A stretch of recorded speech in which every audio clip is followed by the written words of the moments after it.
In a world where coaches are crazy and referees are blind, there's always something to talk about.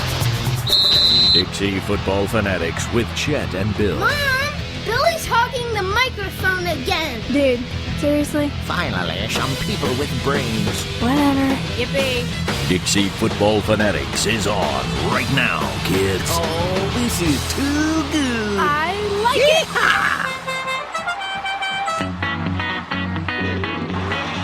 You have just entered the red zone. Now, your hosts. Let's hear it for Chet Young and Bill Cole.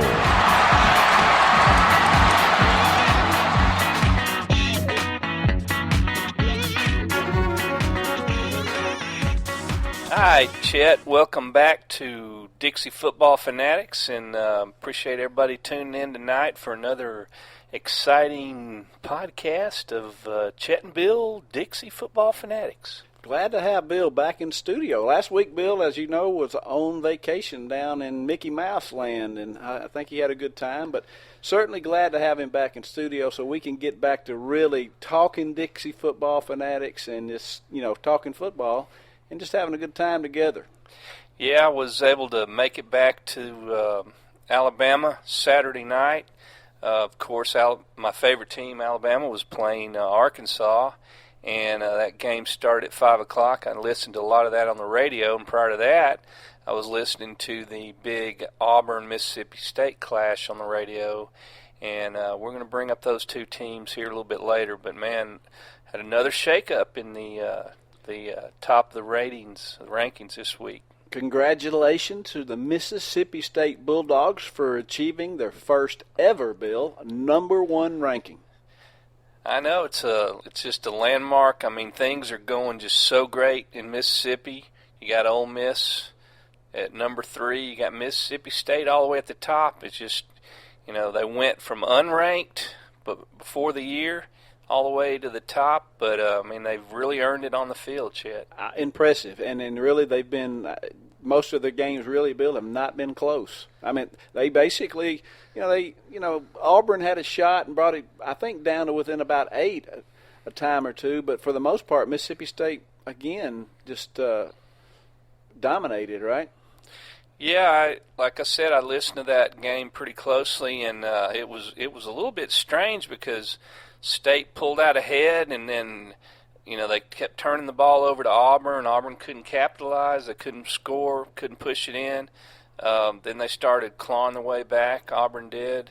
But Mississippi State, held on and made the plays. And You did see what Mullen did when he had a 21-0 lead early in the game. Did you see what he did?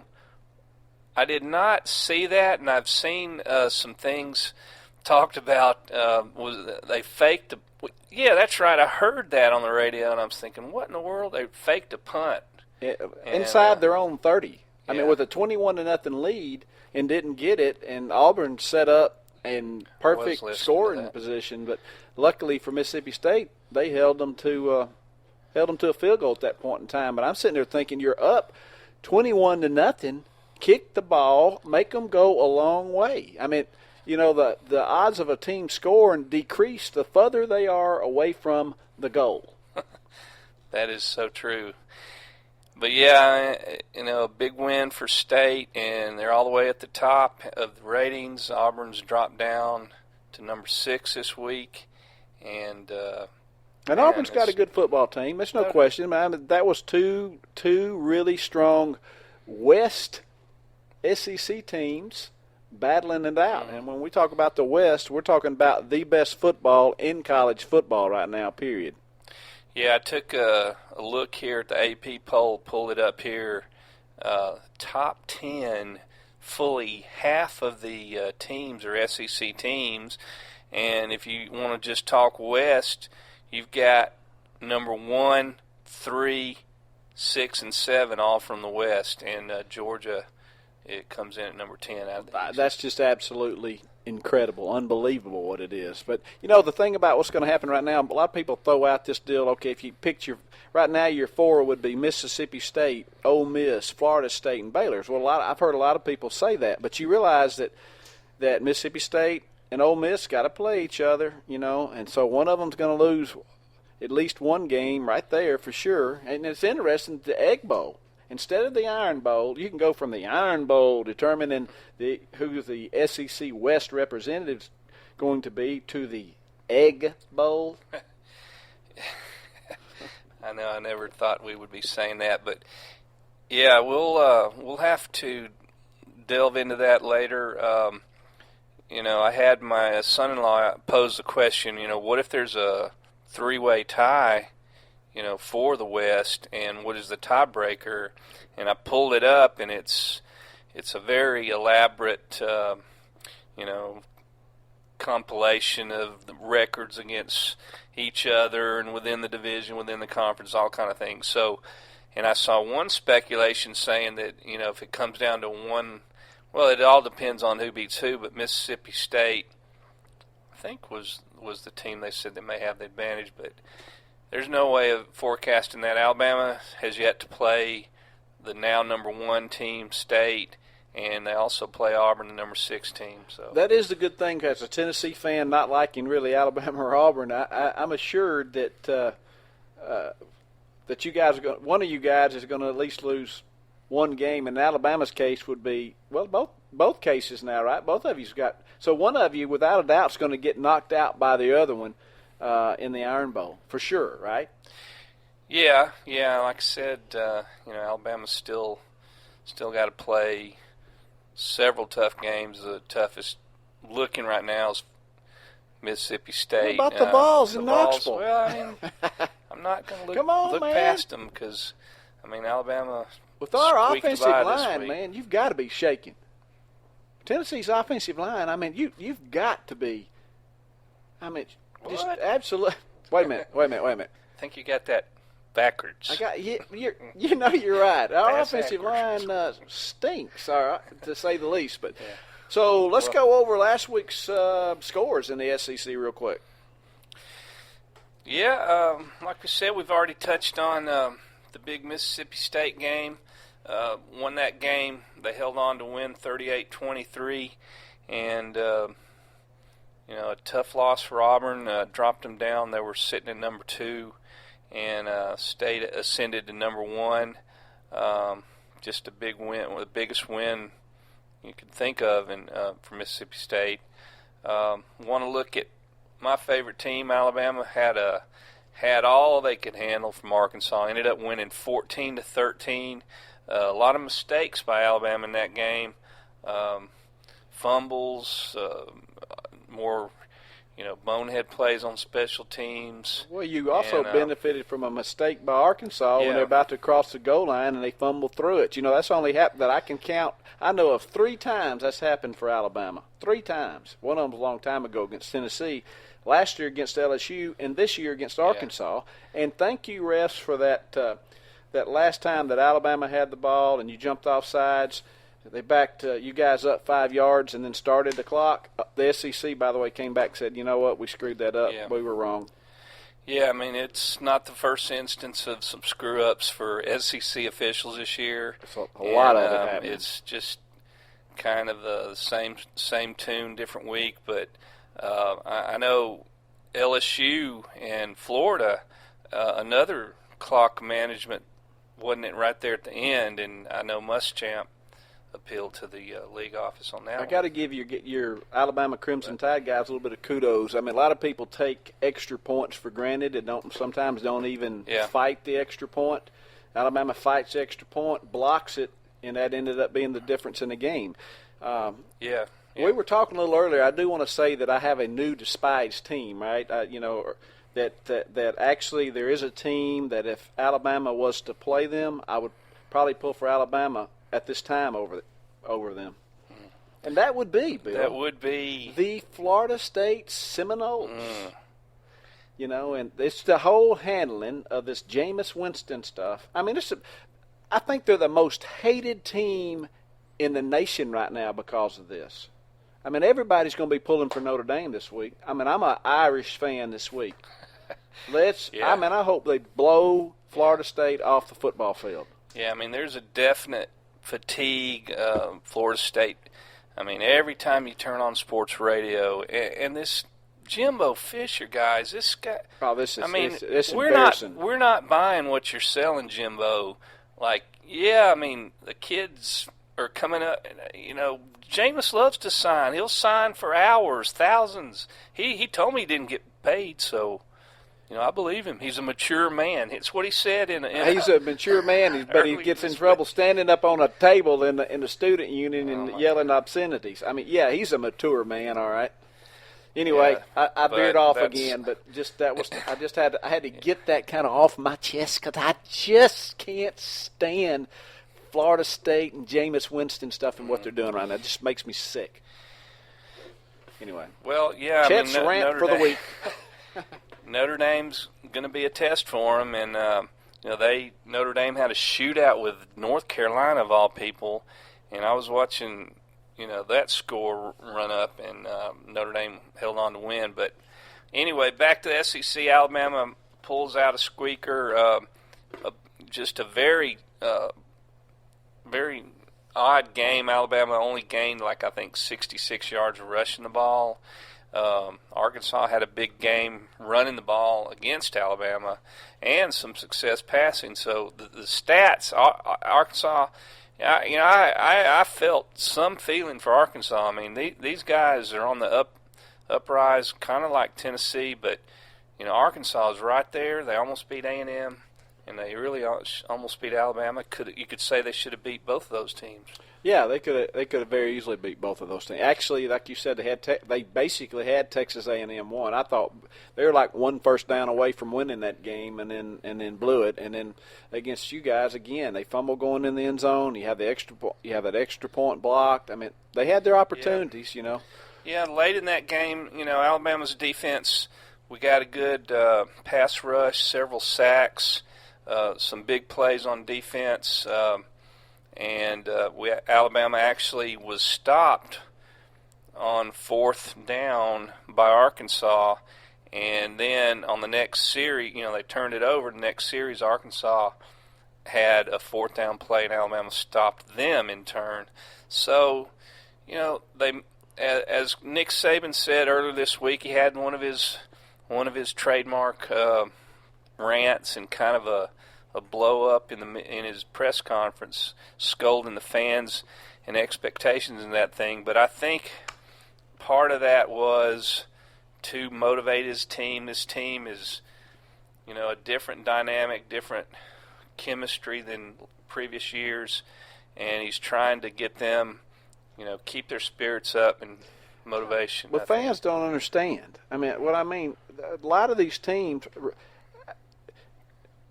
There's really not that much difference between these teams, period. I mean, it's amazing really how close it really is a lot of times. And you struggle with a team like Arkansas. Those are good football players that play for Arkansas. So you beat them by 1 point.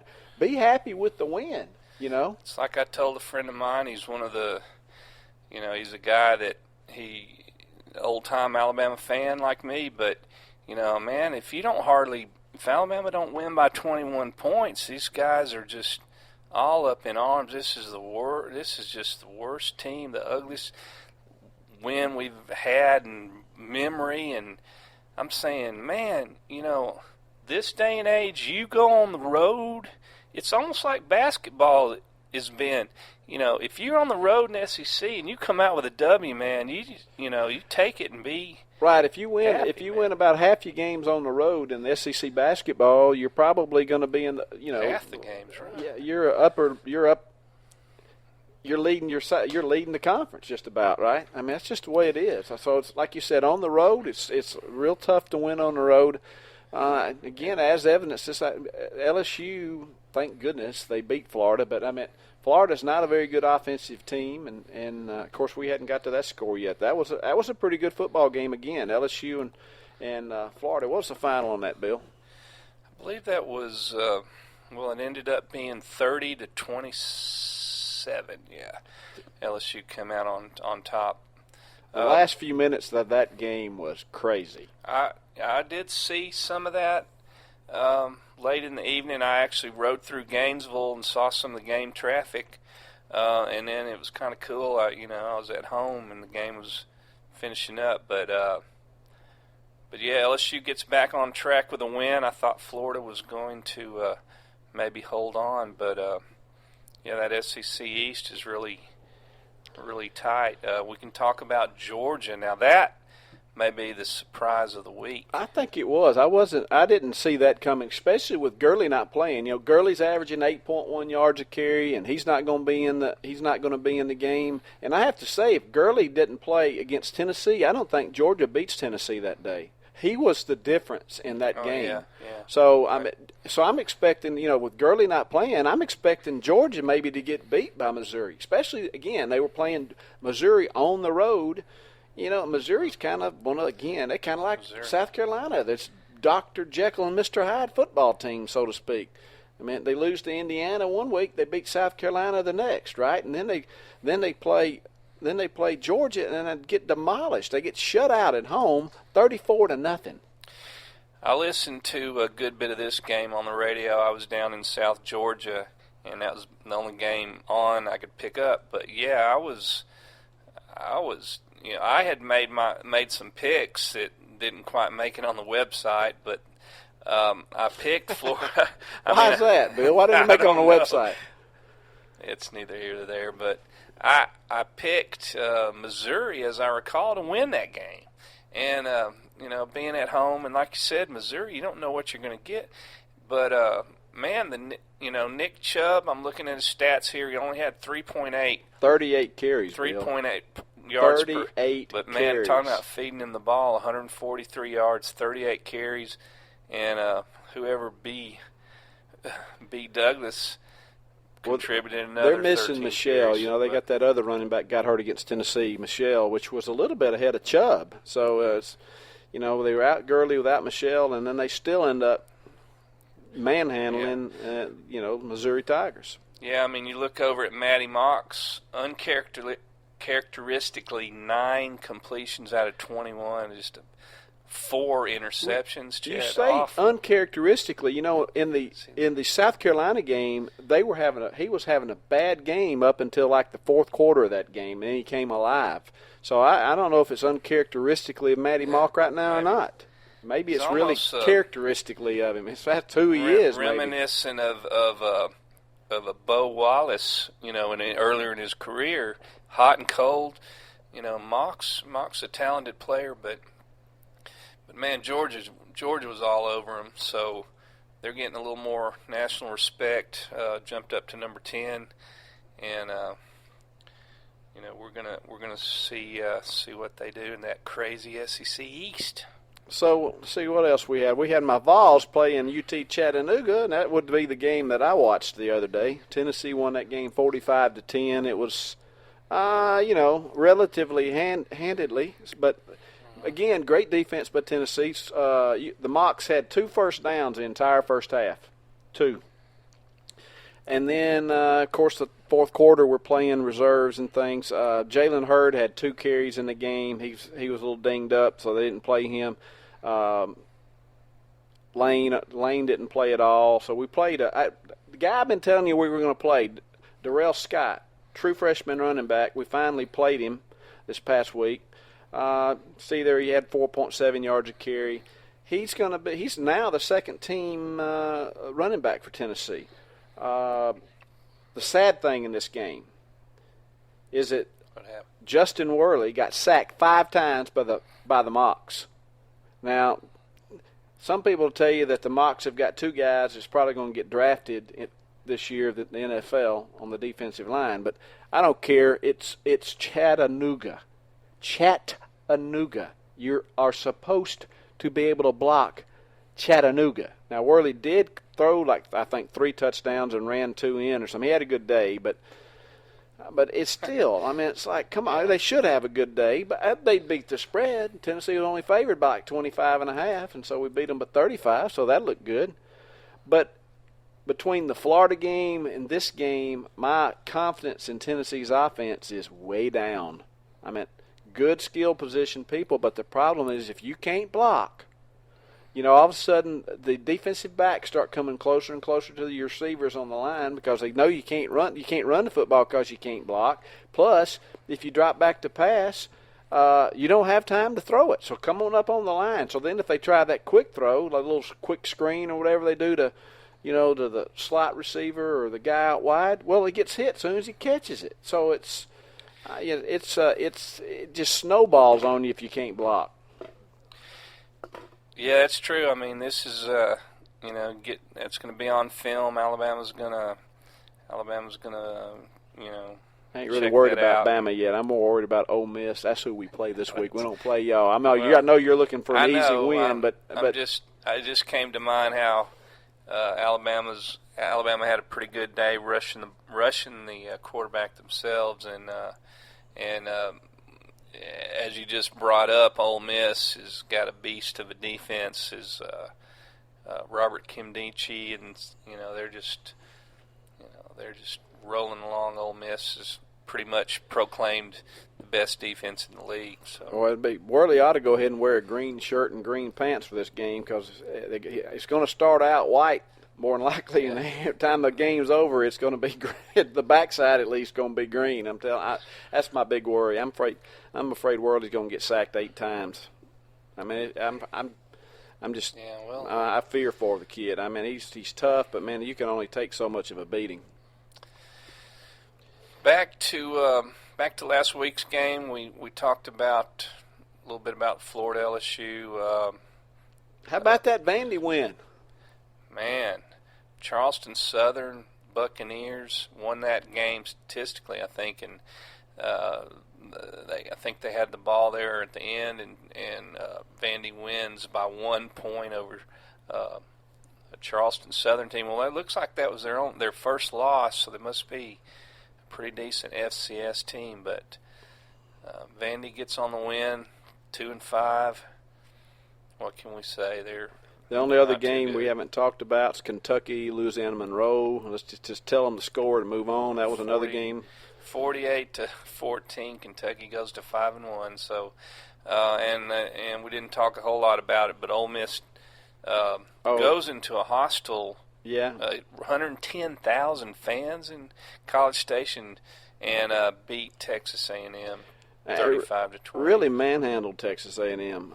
Texas A&M, I think, scored one of their touchdowns on like the last play of the game. It was a junk touchdown, Yes, see that right here.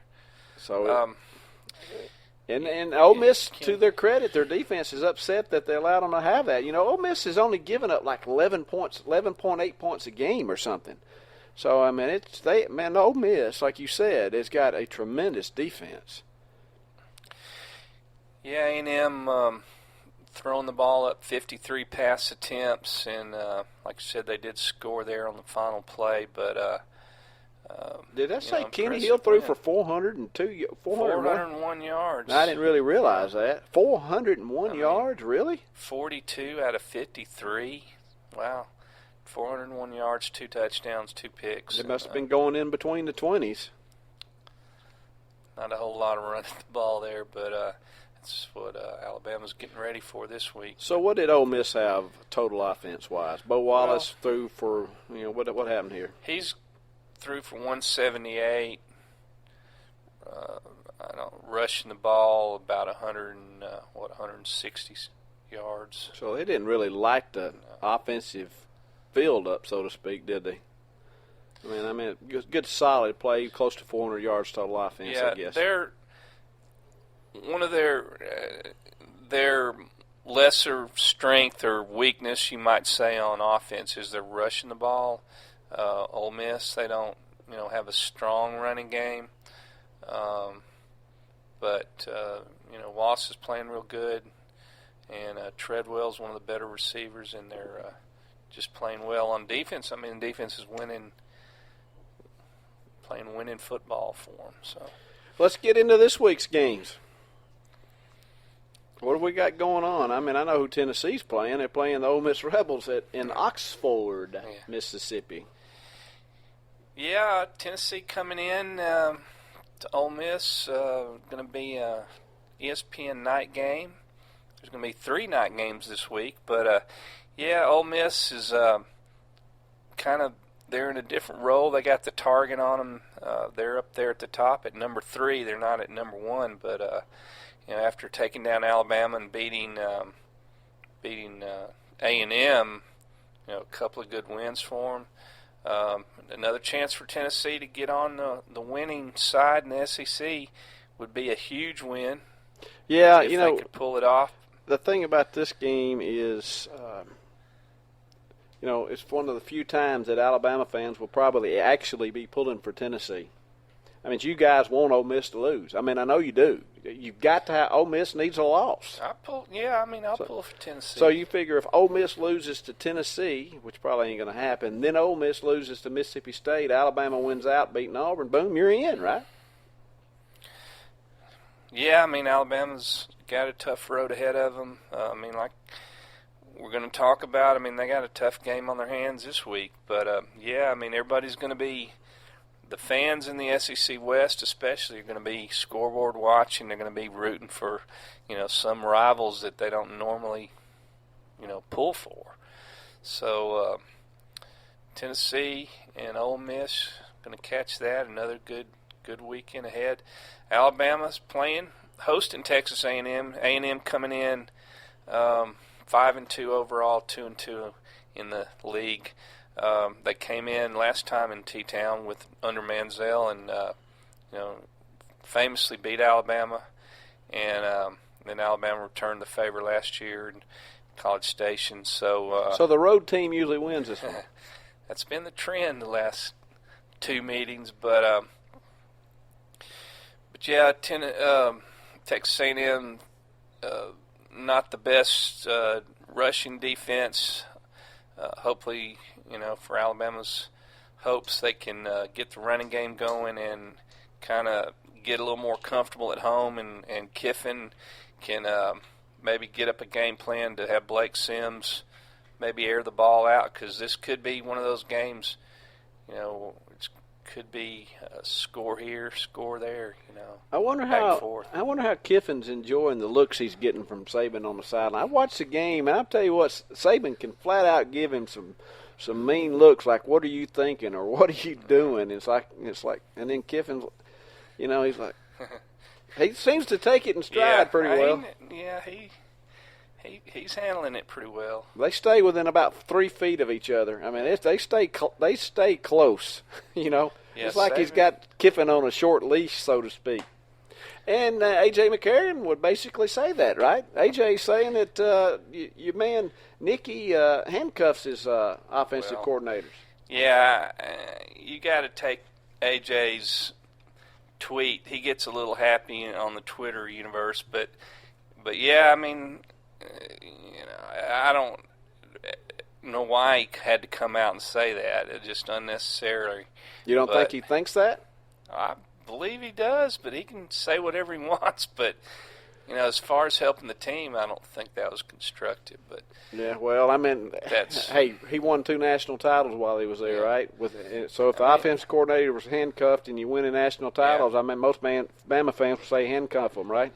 Well, you had him as a 3-year starter, and Blake Sims is just started half a season, and he's still kind of getting in stride. He had the big game against Florida, but a tough game. But they persevered and won again, in Arkansas. So we'll see what happens this week. So let me build. Do you think that the Gamecock can beat the Paladins? Is it Paladins? Is that how you say it? Paladins. Paladins. I don't know what a Paladin is. What is that? Furman Paladins. That should have been the trivia question. No, I would have never got that one. But South Carolina 3-3, basically probably out of the SEC East hunt with a 2-3 record. Playing Furman, this won't be a game. South Carolina ought to just absolutely tear them all to pieces, so to speak. Yeah, I did a little research in my my picks this week, and Furman has lost 4 games in a row to the likes of South Carolina State, Presbyterian, they lost to a church. I guess. Yeah, well. Western Carolina and Coastal Carolina. So now they're taking on the Gamecocks. Not the toughest teams to be playing, right? Not much mid-season cupcake. Yeah, not much there. But yeah, we can move on. Missouri, Florida is. Here's the two teams coming off tough losses and kind of hot and cold teams. You know, there's another team that I really don't care for, and it's because of their coach. I don't like whatever. I don't really like calling people names, but I don't like Will Muschamp, Muskrat, Muskunk, whatever you want to call him. I don't like him, and honestly, I'll be glad when he's out of the SEC and away from Florida. That said, Florida's got a good enough defense to maybe shut those guys down, and it'd be a good game again. I'm pulling for the Tigers, the Missouri Tigers in this game, again, because I just can't stand Muschamp. But there you go. Let's go Tigers. Matty Malk, have your game of the year, and let that be the last good game of the year you have, because you're going to play Tennessee in a few weeks, and I certainly – Tennessee's going to need a win against Missouri to get to a bowl more than likely. So don't turn into a superstar until after the Tennessee game. Or you can have it this week, beat Florida, and then again lose to the Vols. That's what I want to see. I think the best game this week. I mean, a game that could definitely be an upset. We mentioned it briefly earlier. Is that Arkansas-Georgia game? I could see Arkansas beating Georgia. They're playing at home. The Piglets have been pretty close to winning. And Georgia come off this big 34-0 win over Missouri. I mean, you never know, Bill, but I think this could be the week that what's the name of Bulimia? Name of their coach? Bulima? How do you say his name? It doesn't matter. Bielema. So this may be the week that the Bielema Hogs get it done. Yeah, they, an emotional coach Bielema after the game. His guys gave it all they had and come up short. Very close, a blocked PAT and fumble through the end zone. But yeah, I'm wondering.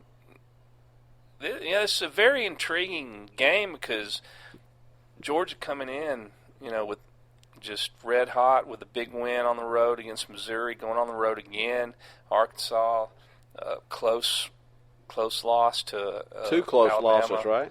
Yeah, so can Arkansas get it back together and divert, use all that, use it as a positive, turn it around, and so that's a very intriguing matchup. Yeah, I'm calling the upset right now. I'm saying the Pigs win. Sweet. So I know you're going. I think you've already picked the Bulldogs in that game. Oh, I picked. I'm picking Bulldogs 27-21. Just think Georgia's got it together right now, but I just don't think Arkansas will regroup. What else we got going in the get SEC? over the hump. But another good game. Kentucky 5-1 overall, coming into Baton Rouge, 5-2. LSU and night game in Baton Rouge. They won earlier this year in night game against Florida, but Florida's not. No, who we thought. Who are you talking about? Kentucky beat Florida earlier. No, they didn't. That was. They should have beat them. Rewind. Rewind the tape. I'm not going back, man. I got you making a mistake on a moral victory. Yeah, but I mean, Kentucky's 2-1 in the conference. A win here at LSU puts them 3-1 halfway through the SEC. And that would be, they would be a team that they're a serious contender. That's serious contender for the East. And again, I don't want to see that because Tennessee's got to find 3 more wins. And I've been thinking it was Missouri, Kentucky, and Vanderbilt. And so, I mean, Tennessee might win 2 of those games and lose either Missouri or Kentucky. Tennessee's got to win one. They either going to have to pull it out against Ole Miss or Alabama or South Carolina. They got to get 3 more wins. I mean, you got to be at least 6. Got to have 6 wins to go to a bowl. So, and right now, after that Florida narrow loss or whatever you call it, I mean, that hurt. I mean, that really hurt.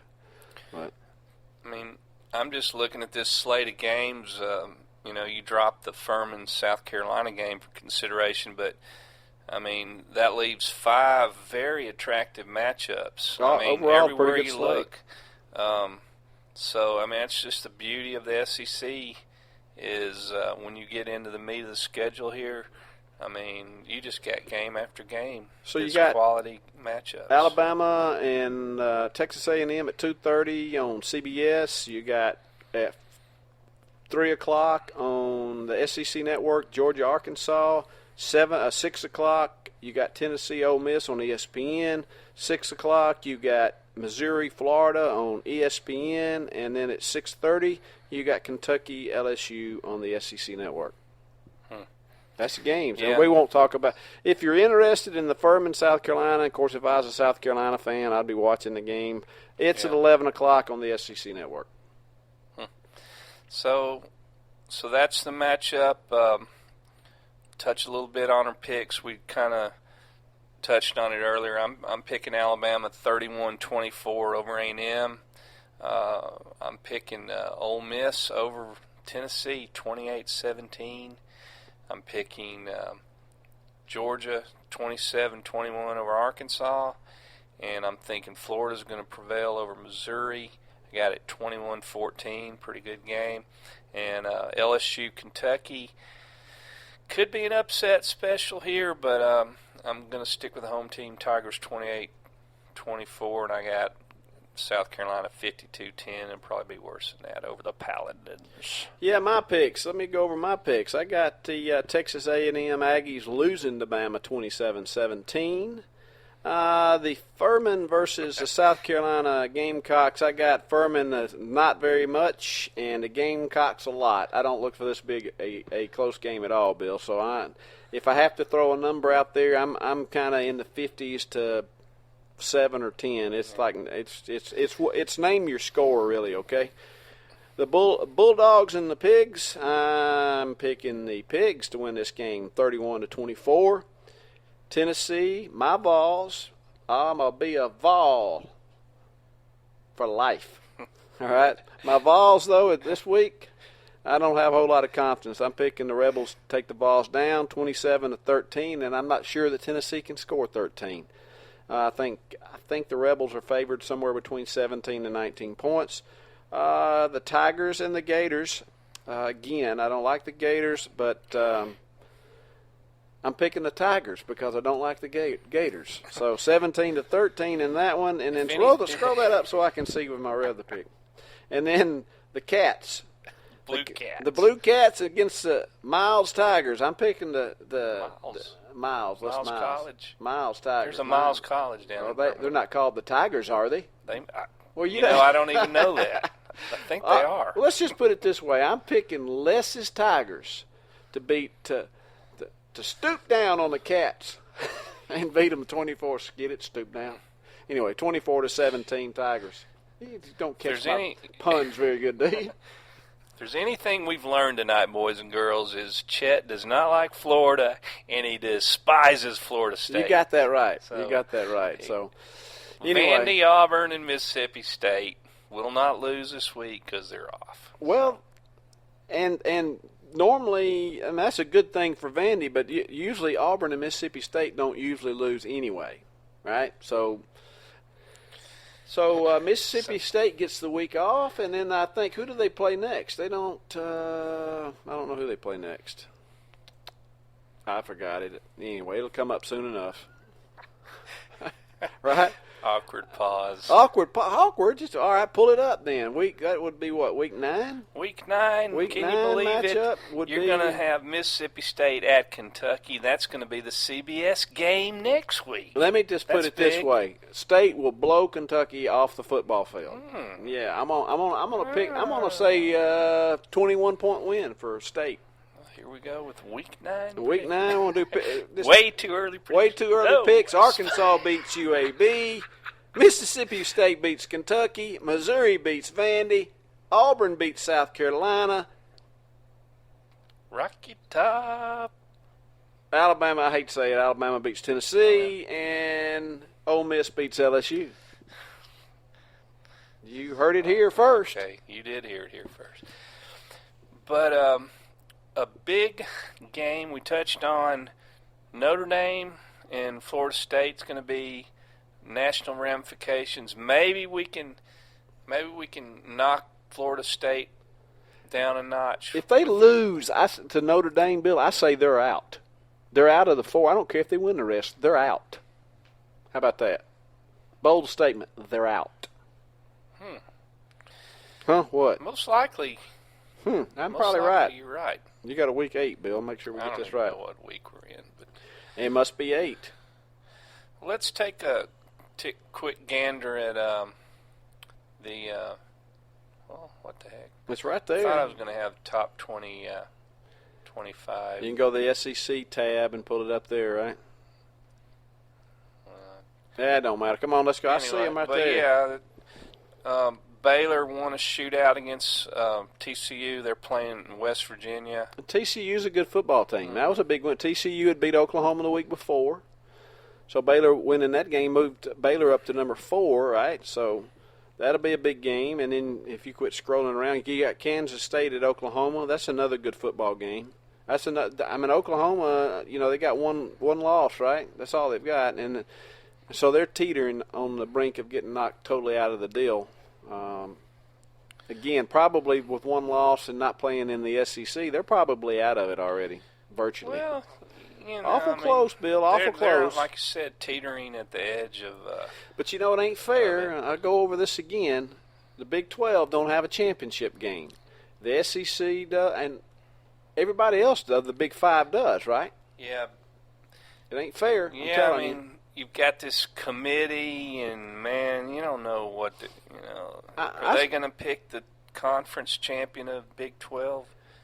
Well, see, here's the deal, though. I mean, it's not fair that the Big 12 champion can sit at home while everybody else goes and plays a championship game and could lose their championship game and not get into being the team in the 4. It's just not right. That extra game penalizes everybody else for the most part, right?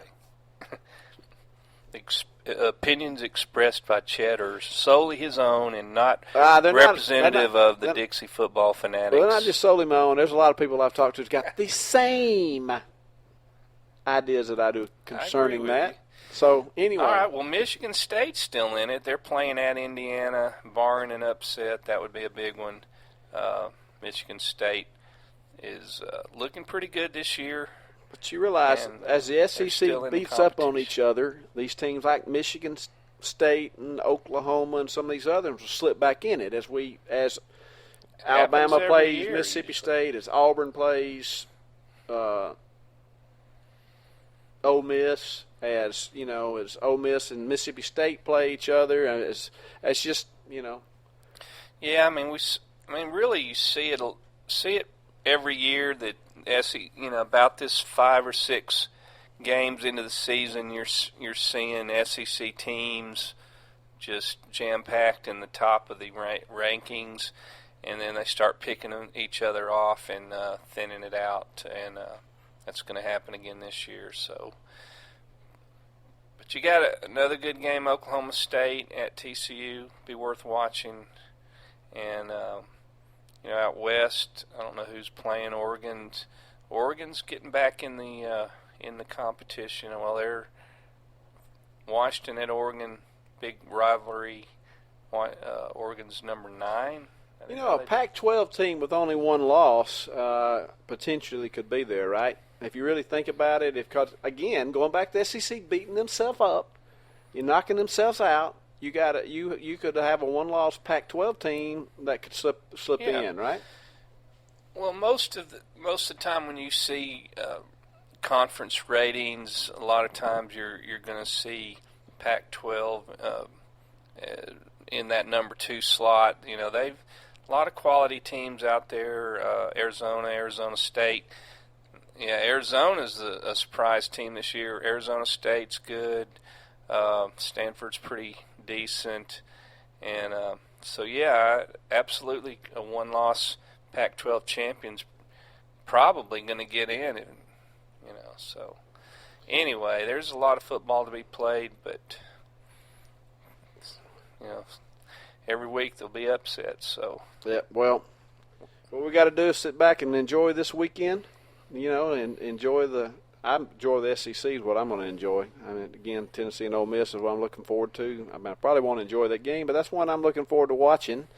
But I'll say this, Bill, we've been going at it again, Bill, for another. You people are still hanging in there with us. It's about the 45-minute mark, which we just kind of like. We try to keep it within maybe. I don't know, Bill. What do we try to keep it within? Whenever we go until we get tired. Is that what we do? Pretty much. So we've covered last week, this week, so a little bit of the national scene. So what else going on? I know we got our fantasy teams. We won't get into that. I know you had a big week. Fantasy. Yeah, well, I'm 4-2, so I'm happy with that. So, but anyway, that's fun pastime. But yeah, SEC this year got the SEC network. Bringing more coverage, games, everything. Every game's on TV these days, so it's really great to be a football fan at this time. Yeah, it's a whole lot different than when we were growing up. You was lucky to get, one time when we were really young. I mean, it was one time, once a year maybe, or once every 2 or 3 years you were on TV. I mean, it was sparse, and if you were a Tennessee fan and you're trying to pick it up on the radio down here, it was hard too. So it was, things have certainly changed over the years. And it's, for the football fan, it's definitely for the better. For the wife that's wanting to get their husband to do something around the house during the fall, no, it's not good, right? So true. So I mean, it's going to be another big weekend, and Chet, got a surprise for you. It's going to be my birthday this Saturday, so I'm going to be hoping to celebrate a Alabama win on the 18th. Well, happy birthday, Bill. I hope you're not happy with the Alabama win. I hope you, me in Alabama. I hope you guys lose. I need you to lose one more game, whether it's to Texas A&M or us or Auburn. Well, I don't know. It depends on who's got what record when y'all play. So right now you both got one. I'm in a win-win on that one. Well, I'll be, like you said, I will be rooting for the Vols. They're playing Ole Miss in the SEC West rival of Bama, so it should be. All right, well, Bill, tell them where people can hear our podcast and find us on the web and connect with us if they'd like. What they need to do is check out our home base. That'd be our website at DixieFootballFanatics.com. And right there on the home page, you'll have the podcast link where you can listen to us, and you can download it. Right, you can just listen to it, or if you want to listen to it later, we have a couple other platforms. We've got iTunes where you can find us. Yeah, just do a search on Dixie Football Fanatics, and you should be able to find us on iTunes. We're on a podcast service called Stitcher, and I kind of like that because you can search your category and look for Dixie football, Southern football, and you'll find us. And on Stitcher, you've also we've got our Twitter account that we're posting, and on Facebook we got the Facebook page, which you'll find a link to our podcast. Yep, and you can actually download a Stitcher app, and listen to us via the Stitcher app. And I guess Spreaker, Spreaker, same thing. Yeah. You can listen to us on Spreaker. We usually have it up there as well. So there's several ways you can listen to the Dixie Football Fanatics, and we certainly do appreciate you listening. Yeah, it's been fun this year, and just getting more and more involved in trying to improve, and so we appreciate you listening. Give us a plug if you have a friend that might be interested in talking some football and listening to the Fanatics. One quick plug for some friends of ours, aufans.com. If you're an Auburn fan, You ought to give aufans.com a listen. That's Talking Tigers Football, I think is what it's called, and it's by Stan and Jay Webb. Stan Stevens and Jay Webb. Yeah, do a great job. And speaking of Jay, we got a link to his website on our page, and he's a talented voice actor and production guy who did our intro there. And, check him out and check out his website, voiceofjwebb.com, I believe it is. So that about covers it, Chet, and anything else? Oh, man, thanks everybody for listening, and talk with you next week. Good night, everybody.